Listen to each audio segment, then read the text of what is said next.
अजय, ये जो बड़ी दिलचस्प बात हो गई है। एक, राहुल गांधी को एक सीरियस पॉलिटिशियन के तौर पर लिया जा रहा। दूसरा, राहुल गांधी की बातों में वजन आ रहा। तीसरा, राहुल गांधी यात्रा के बाद बदले हुए दिखाई पड़ रहे हैं। और जिसको संदेश ने इशारा किया कि विपक्षी दलों में भी एक तरीके की बेचैनी होगी, क्योंकि अभी तक राहुल गांधी को वो मान के चलते थे ये तो नौसिखिए हैं और कांग्रेस को रिडिक्यूल कर सकते थे, अब शायद नहीं कर पाएंगे। तो सत्ता पक्ष के साथ साथ विपक्षी दलों में भी क्या बेचैनी दिखाई पड़ रही है? अजय, आपको अनम्यूट करना पड़ेगा। आशुतोष जी, जिस तरीके से आज हम जो ये चर्चा कर रहे हैं पिछले पिछले 2-4 महीनों से भारत जोड़ो यात्रा का आंदोलन की क्या ताकत होती है। फार्मर्स एजिटेशन हुआ तो मोदी जी को वापस लेना पड़ा, वो पहली बार वो पीछे हटे। लेकिन इस तरीके कांग्रेस जो एक तरीके से निष्क्रिय तरीके से लोग उनका मजाक उड़ा रहे थे, आज कोई मजाक उड़ाने की, चाहे कोई भी विशेषज्ञ हो, चाहे कोई भी विपक्षी दल हो, वो कांग्रेस का मजाक उड़ाने के क्षमता में नहीं है, कोई पोजीशन में नहीं है।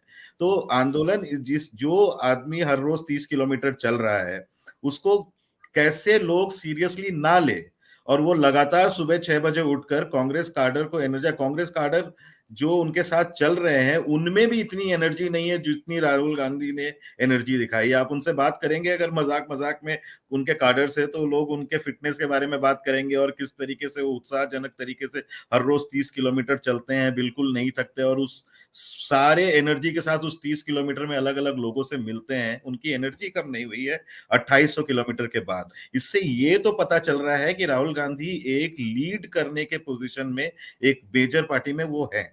दूसरी बात, ये राहुल गांधी कितने इंपॉर्टेंट है ये तो बीजेपी खुद ही बता देती है कि बीजेपी लगातार कांग्रेस मुक्त भारत करती है और कांग्रेस को का मजाक उड़ाया जाता है। लेकिन हर बार राहुल गांधी, चाहे टी शर्ट हो, चाहे वो छोटा सा कोई एक सेंटेंस हो, या उनका स्टेटमेंट हो, उस पे वो आकर गिर जाती है। तो बीजेपी को पूरी तरीके से ये मालूम है कि कोई एक रीजनल पार्टी बीजेपी को सेंटर में पावर में आने से नहीं रोक सकता। अगर वो अभी फिलहाल के जो प्रेजेंट की राजनीति, अगर उसे कोई अगर हराने के पोजीशन में आ सकते हैं तो वो कांग्रेस ही है, जो कि नॉर्थ इंडिया में अलग अलग स्टेट में 250 सीटों पर आ रहे हैं। और उनको ये भी मालूम है कि अगर कांग्रेस 150 सीटें भी जीत जाती है तो वो उस पोजीशन में रहेगी कि वो एक अलायंस की राजनीति करके कोलिशन की सरकार बना पाए। तो वो पूरी तरीके से राहुल गांधी को सीरियसली लेते हुए उनको एक सीरियस तरीके से एक नेता के रूप में इमर्ज करने देती ही नहीं अपने कैंपेन पे। लेकिन ये राहुल गांधी ने मीडिया के गोदी होने के बावजूद और उनके दल में जो कांग्रेस के दल में राहुल गांधी का बहुत अपोजिशन है, उसके बावजूद लगातार अपने आप को प्रूव करने की कोशिश की है।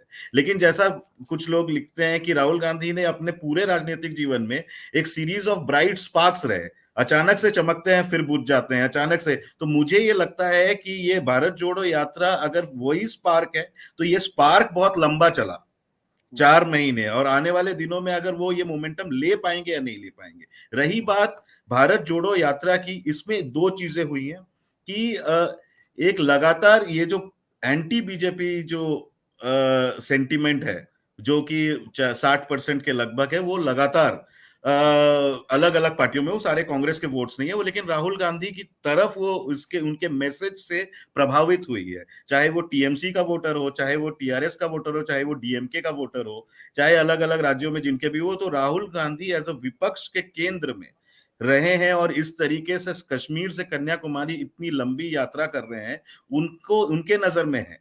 लेकिन क्योंकि चुनावी समीकरण इस तरीके से हो जाते हैं, सबसे बड़ा सवाल जो भारत जोड़ो यात्रा में आता है कि वो जो बीजेपी की तरफ का जो स्विंग वोटर है, जो कभी कांग्रेस में भी आ सकता है, उसको क्या अपील करना चाह रही है, वो मुझे अभी तक लग नहीं रहा। उनके मैसेज क्या है? मैसेज जो है समन्वय, मानवतावादी का है, सहिष्णुता का है।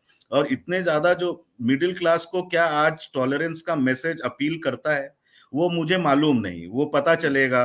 और क्या मानववादी, और जब तक मिडिल क्लास नैरेटिव नहीं बनाती है, मिडिल क्लास के नैरेटिव में राहुल गांधी इस तरीके के एक लीडर नहीं होते हैं जो उनके सपनों को पूरा कर सकता है जैसे मोदी करते हैं, तब तक राहुल गांधी चैलेंजर नहीं हो सकते। लेकिन दूसरी चीज, दल में पॉजिटिव चीजें क्या हुई है, मल्लिकार्जुन खड़गे को लगातार एंटी राहुल गांधी का एक इमेज प्रेसिडेंट बनने से पहले माना जाता था, हालांकि उन्होंने वो G23 ग्रुप में नहीं थे।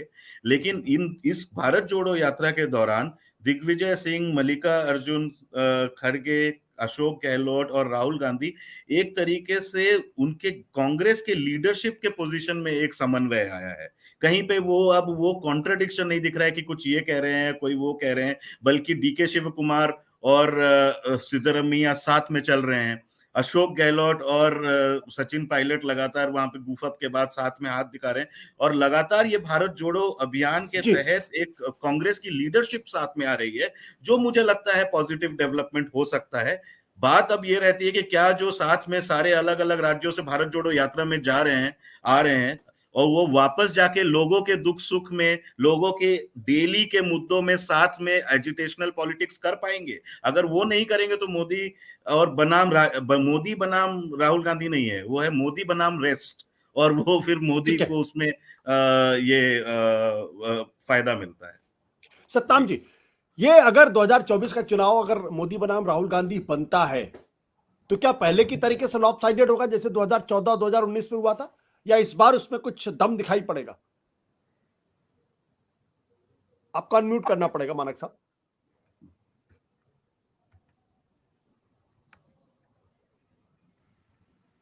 जी बोलिए। आशुतोष जी, मेरी आवाज सुनाई देती है? हाँ, साफ आ रही, प्लीज। मैं दो बातें मैं कहना चाहता हूं कि एक तो बात ये है कि आज का जो चुनाव है वो एक मैनेजमेंट है, जिसमें पैसा भी चाहिए, जिसमें बूथ लेवल की जो आपके पास संगठन भी चाहिए बूथ लेवल का। ये एक नॉर्मल समय में होता है, इसकी भी जरूरत है।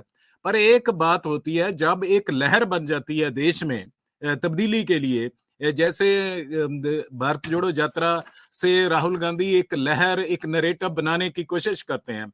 अगर आने वाले समय में इस यात्रा के संपूर्ण होने के बाद भी कांग्रेस कुछ ऐसे एक्शन प्रोग्राम लेके आती है, वो महंगाई पर, बेरोजगारी पर, जो कम्युनल पोलराइजेशन की पॉलिटिक्स है, इस ऊपर वो अगर इशू लेके आती है, 2024 तक एक मूवमेंट बना के रखती है, तो इनकी जो संगठन की वीकनेसेस है कांग्रेस की, वो कवर हो सकती है।